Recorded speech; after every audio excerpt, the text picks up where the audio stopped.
message for you to help you get settled in on your first night. I actually worked in that office before you. I'm finishing up my last week now, as a matter of fact, so I know it can be a bit overwhelming, but I'm here to tell you there's nothing to worry about. You'll be fine. So let's just focus on getting you through your first week, okay? Let's see. First, there's an introductory greeting from the company that I'm supposed to read. It's kind of a legal thing, you know. Welcome to Freddy Fazbear's Pizza, a magical place for kids and grown-ups alike, where fantasy and fun come to life. Fazbear Entertainment is not responsible for damage to property or person. Upon discovering that damage or death has occurred, a missing person report will be filed within 90 days or as soon as property and premises have been thoroughly cleaned and bleached and the carpets have been replaced. Blah, blah, blah. Now, that might sound bad, I know, but there's really nothing to worry about. The animatronic characters here do get a bit quirky at night, but do I blame them? No. If I were forced to sing those same stupid songs for 20 years and I never got a bath, I'd probably be a bit irritable at night too. So remember, these characters hold a special place in the hearts of children, and we need to show them a little respect, right? Okay. So just be aware, the characters do tend to wander a bit. They're left in some kind of free roaming mode at night. Something about their servos locking up if they get turned off for too long. They used to be allowed to walk around during the day too, but then there was the bite of 87. Yeah, it's amazing that the human body can live without the frontal lobe, you know? Now, concerning your safety, the only real risk to you as a night watchman here, if any, is the fact that these characters, if they happen to see you after hours, probably won't recognize you as a person. They'll most likely see you as a metal endoskeleton without its costume on. Now, since that's against the rules here at Freddy Fazbear's Pizza, they'll probably try to forcefully stuff you inside a Freddy Fazbear suit. Now, that wouldn't be so bad if the suits themselves weren't filled with cross beams, wires, and animatronic devices, especially around the facial area. So you can imagine how having your head forcefully pressed inside one of those could cause a bit of discomfort and death. The only parts of you that would likely see the light of day again would be your eyeballs and teeth when they pop out the front of the mask. Yeah, they don't tell you these things when you sign up. But hey, First Station agrees. I'll chat with you tomorrow. Check those cameras and remember to close the doors only if absolutely necessary. Gotta conserve power. Alright, good night.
We went to great lengths to create an authentic VR experience, including using scanned photographs for reference and using original performance routines where applicable.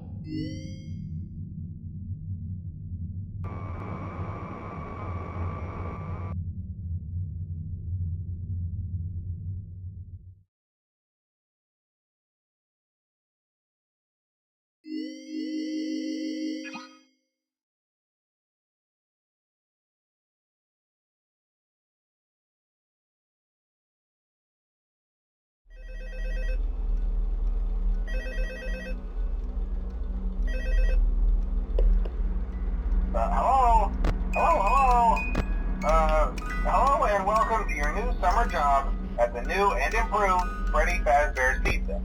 I'm here to talk you through some of the things you can expect to see during your first week here and to help you get started down this new and exciting career path. Now, I want you to forget anything you may have heard about the old location, you know. Some people still have a somewhat negative impression of the company. That old restaurant was kind of left to rot for quite a while, but I want to reassure you, Fazbear Entertainment is committed to family fun and above all, safety. They've spent a small fortune on these new animatronics. Facial recognition, advanced mobility, they even let them walk around during the day. Isn't that neat? But most importantly, they're all tied into some kind of criminal database so they can detect a predator a mile away. Heck, we should be paying them to guard you. Now that being said, no new system is without its kinks. You're only the second guard to work at that location. The first guy finished his week but complained about conditions. We switched him over to the day shift. So, hey, lucky you, right?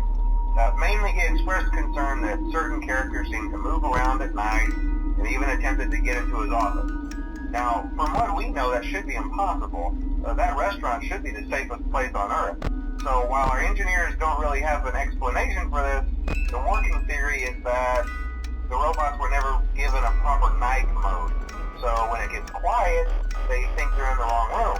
So then they go try to find where the people are, and in this case, that's your office. So our temporary solution is this.